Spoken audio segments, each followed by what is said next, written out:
So it's time for another edition of the Daily Racing Form Weekend Preview, and it's time for part 2 of our Daily Racing Form Weekend Preview this week. You saw us earlier in the week getting you all set up for some of the big Kentucky Derby and Kentucky Oaks prep races around the country. Now, Alexa, we're going to go outside of the country because on Saturday, there is a huge day of racing. It is the Dubai World Cup night from Meydan Racecourse in the UAE. This is one of the biggest days of racing in the entire world. When you think of racing, there are some big races like the Kentucky Derby, big races at different tracks all around. But then there are huge racing days like the Breeders' Cup, like we have, that are championship days where horses in all the different divisions will compete for huge money. That's what's happening on Saturday. I think over $30 million in purses over 9 races on the card. And the main event, the race that we're going to talk about in this first segment, the Dubai World Cup, $12 million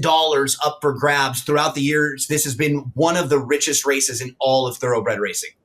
Yeah, I mean, it's an international showdown, right? All the best of the best are traveling out there to grab the money. So it's really fun to see. And this year we have a ton, like every year, but we have tons of familiar faces where even if you just watch racing on the big days, you're going to recognize some of the names that are running this weekend.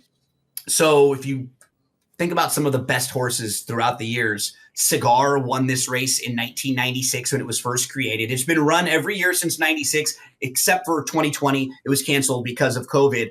Silver Charm, Pleasantly Perfect, Curlin, Animal Kingdom, California Chrome, some of the names of horses that have won this race through the years. And we don't have to go farther than the number one to talk about one of the best horses in the world right now, Alexa. When you look at the Longines World Thoroughbred rankings, they rank all the horses around the world a couple times a year, and they'll show you where horses from different countries will kind of stack up. The number one ranked horse in the world right now is this guy, Forever Young, who comes off of winning the Saudi Cup, and he is hands down the horse to beat in this race. Absolutely. I mean, you just can't argue with him. He basically probably should have won the Kentucky Derby. Oh, yeah. This last year. I mean, so he won the UAE Derby, which we're going to talk about later, which is a way to send your horse to the Derby, one of the last Derby prep races, which got him there, and then lost the Derby by, I think, a nose, maybe a head, and was given some interference in the lane.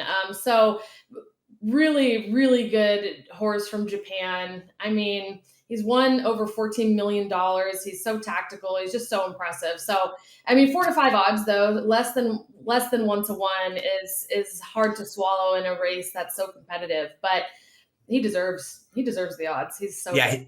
His resume just towers over the rest of the field in here, Alexa. And the races that we remember him from in the U.S., he was 3rd in the Kentucky Derby when Sierra Leone was like bumping him and leaning over on him. And then he was 3rd in the Breeders' Cup Classic, and he ran an incredible race there.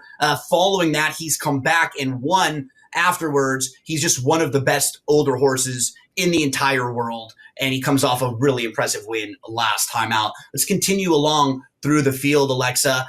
We move to Hit Show. We know Hit Show from the U.S., but he's not really been like a top-tier horse in the U.S. I could see him being like an under horse and maybe picking up some pieces. What do you think about Hit Show? I said the same thing. You know, he's shipping in for one of our top trainers, Brad Cox, who wins 27% in stakes races. And he's coming off a decent win. He grabbed a couple grade 2s last year. He's kind of a mid-pack closer, but this is his first time overseas, which is always a question mark. And his speed figures probably need a bit of a jump, but at 30 to 1, I think it's somebody you could consider including underneath for some value. Yeah, and right next door is Il Miracolo. He's another United States-based horse. But when you look at the U.S. contingent, I think that's what also makes Forever Young such a tough horse to beat. We don't really have some of the top U.S. horses. Horses like White Abario didn't get sent out there. Horses like Locked, Mindframe, Fierceness, Sierra Leone, any of them you figured would have been like top players, but they had different campaigns picked out for the year. They're just going to plan out how the races they run in a little differently. So like Il Miracolo hasn't really been a top tier U.S. horse either.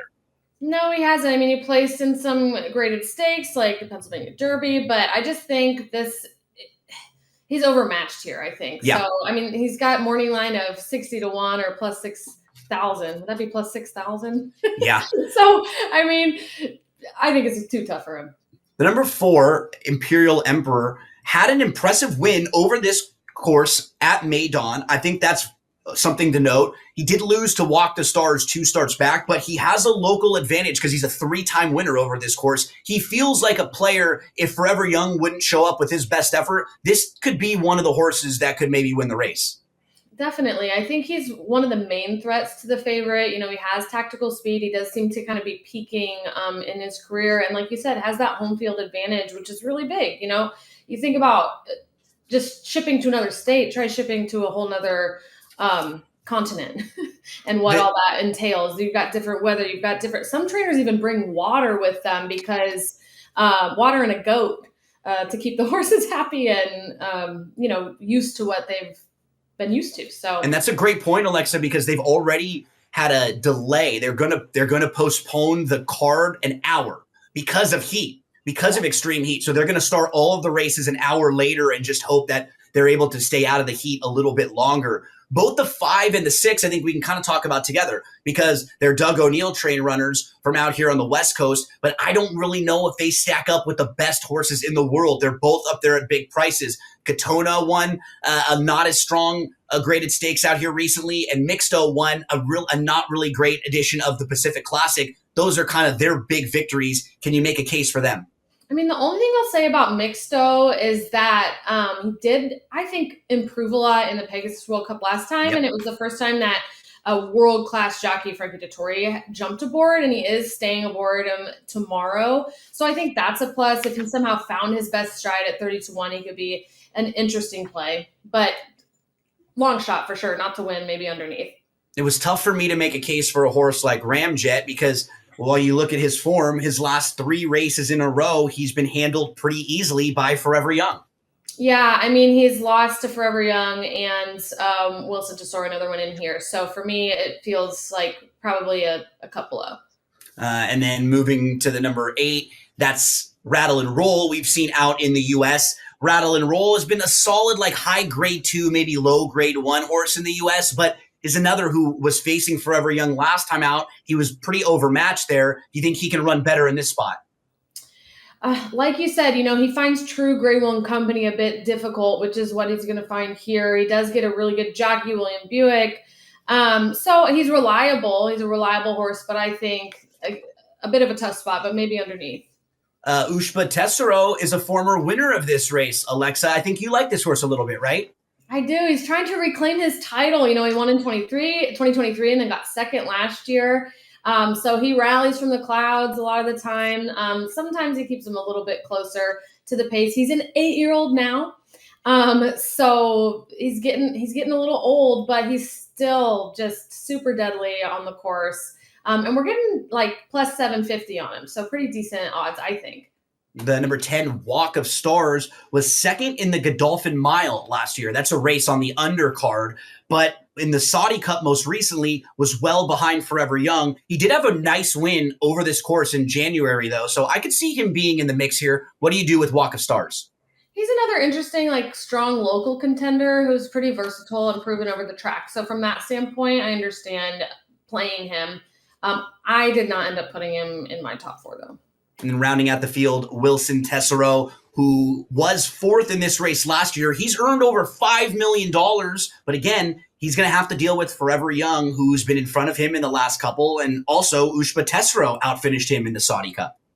Yeah, he's a classy Japanese runner. You know, I think 26-1 odds feel like an overlay on him. So I definitely am including him in my selections.